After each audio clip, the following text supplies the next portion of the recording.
오늘도 우리 사는 이야기 찾아주셔서 감사합니다. 사연자분이 보내주신 이야기 시작해볼게요. 안녕하세요. 저는 30대 후반의 미혼 여성입니다. 오빠와 저 둘만 있는 남매였지만 홀로 되신 어머니는 오빠를 남편처럼 생각하고 모든 정을 다 주어 의지하고 살아오셨습니다. 전 당연히 차별을 받고 성장했고요. 생선 한 토막이라도 살점이 두툼한 곳은 오빠 몫이었고요. 전 먹다 남은 가시에 붙은 살이라도 고맙게 생각하면서 먹었답니다. 고기는 뭐 말할 것도 없고요. 닭 한 마리를 삶아도 다리 2개는 오빠 차지고 저는 국물이나 떠다니는 살점 몇 개를 먹어도 배부른 척하고 상을 물렀습니다. 다행히 그렇게 열심히 공부시키고 금이야 오기야 키웠던 오빠는 소위 말하는 명문대 경제학과에 입학을 했습니다. 그때부터 전 안 그래도 하녀의 무술이었는데 오빠 밥을 해주기 위해 상경을 했습니다.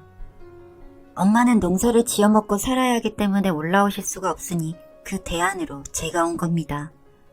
전 당시에 고등학교 1학년이었고 신림동 근처 역으로 전학을 왔습니다. 오빠는 입학하자마자 여자친구들을 양다리에 문어다리로 사귀면서 신나게 놀며 대학생활을 만끽했고 저는 설거지와 아침 저녁 식사 준비를 하고 청소 빨래를 도맡아 했습니다. 한참 공부할 나이에 교복을 벗지도 못하고 오빠 뒤치덕거리를 하는 게 쉽지만은 않았고 때로는 화가 날 때도 있었습니다. 용돈 한 푼 못 받고 봉사하듯이 얹혀 사는 느낌이었으니까요. 엄마는 가끔 전화하셔서 오빠를 하늘같이 대하라는 얘기뿐이었습니다. 엄마는 가서 공부만 하라고 용돈을 풍족하게 송금하곤 했지만 저에게는 그저 생활비로 주는 돈 외에 제가 쓸 돈은 없었습니다. 저도 사람인지라 공부 열심히 났습니다. 어떻게든 좋은 대학을 가고 싶다는 열망이 솟아났습니다. 이 길이 아니면 영원히 이 집안의 여종으로 살아야 한다는 생각에 진저리가 났습니다. 살림을 해가면서 새벽잠도 설쳐가면서 공부에 매달렸습니다. 오빠는 공부를 가르쳐주기는커녕 여친과 술이 떡이 돼서 자취방에 데리고 와서 껴안고 자는 짓까지 했습니다. 오냐오냐 키워서 뭐가 뭔지 모르는 철부지로 성장한 겁니다. 반찬이 마음에 안 들면 상을 엎어버리기도 하고 제 머리채를 잡아 흔들며 살림 똑바로 하라고 폭언을 하기도 했습니다.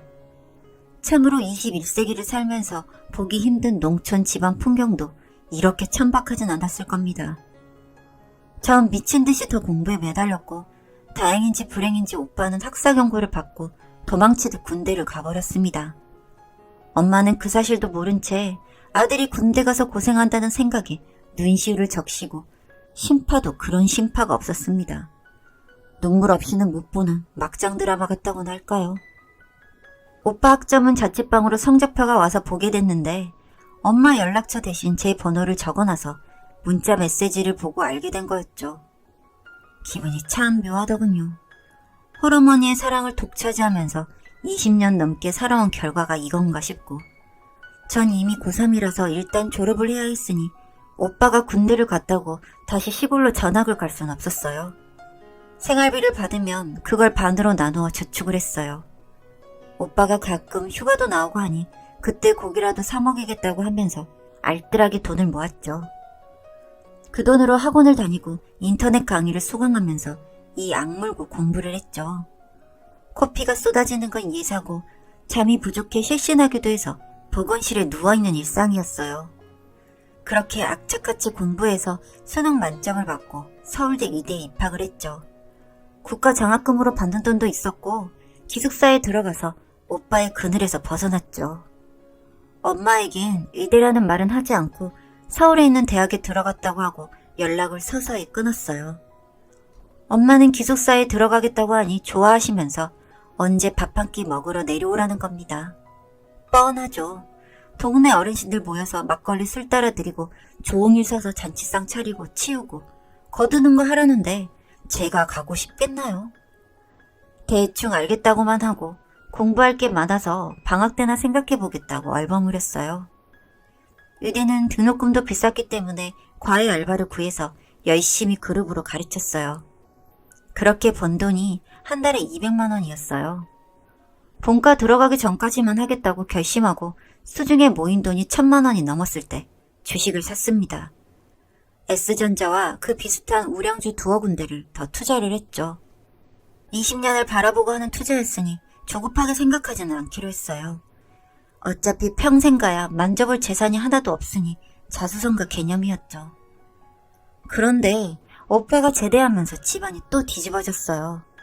자취방에 다시 들어와서 밥을 해주라는 거예요? 전 절대 그렇게 못하겠다고 딱 잘라 거절을 했죠. 의대 다니는 것도 목숨 걸고 공부를 해야 되는데 진짜 장난하나 싶더라고요.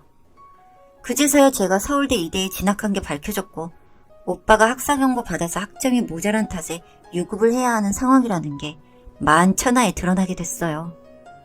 처음으로 오빠는 엄마에게 빗자루를 엄청나게 맞았고요. 전 대놓고 얘기했죠. 저는 알아서 잘 살 테니 연락하지 말라고 하면서 말이죠. 평생 이런 집구석에서 사는 게 정말 지긋지긋했어요. 그러자 오빠는 저더러 싸가지가 없다면서 뺨을 올려붙이는 거예요. 제가 맡고 있을 사람이 아니죠. 집에 있던 삽을 들고 와 오빠를 죽지 않을 만큼 팼어요. 엄마가 말리느라 난리도 아니었지만 전 죽이고 싶은 마음까지 들었어요. 피범벅이 돼서 저에게 빌고 빌었지만 용서가 안 되더라고요. 정신 차려 이 거지 같은 새끼야. 최소한 키워준 밥값은 하고 살아. 네가 내 오빠라는 게 쪽팔려 죽겠다. 살아서는 절대 보지 말자. 알았니? 그렇게 저는 집안과 인연을 끊었습니다. 그리고 몇 년이 지나고 자대병원에서 전공의로 일하고 있습니다. 나중에 건너 들은 소문으로는 오빠는 대학 졸업도 하기 전에 여자하고 사귀다가 임신을 시켜 시골집에 들어가 산다고 들었죠. 취직도 지방에서 겨우 턱걸이에서 들어갔고요. 정말 꼴값을 하더라고요. 평생 모은 돈이 있을 턱도 없고 엄마도 대출받을 능력도 없는데 어쩌겠나요? 저에게 병원 전화로 연락이 오기도 하고 의국에서 절 기다리기도 하는 걸 외면하고 도망쳐서 지금껏 남처럼 살아가고 있습니다.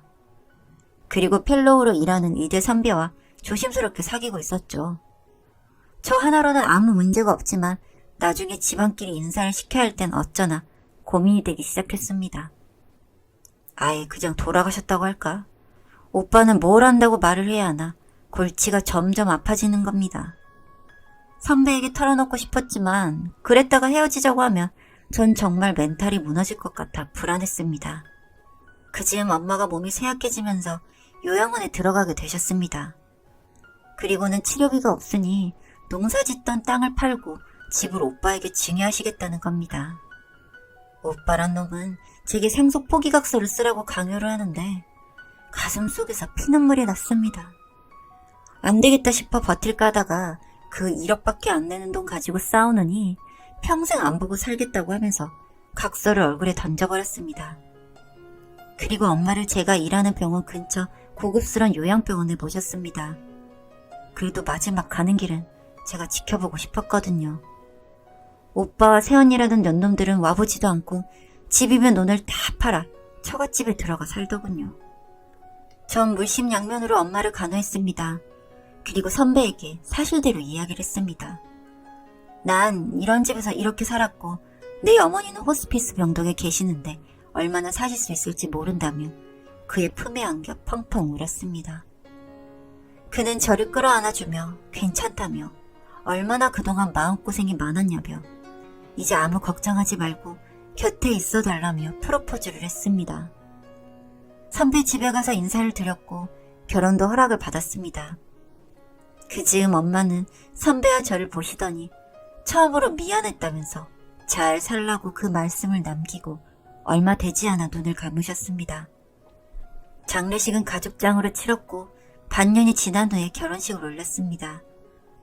저는 신혼의 달콤함에 취해 있다가 문득 개업이 하고 싶다는 생각이 들었습니다. 선배와 의논을 해서 저만 일단 나오는 걸로 해서 모아놓았던 주식의 일부를 팔아 메디컬 빌딩을 마련했고 선배는 모교에서 의대 교수로 남기를 희망해서 그렇게 하기로 했습니다. 전 지금 준종합병원 병원장으로 일하고 있습니다.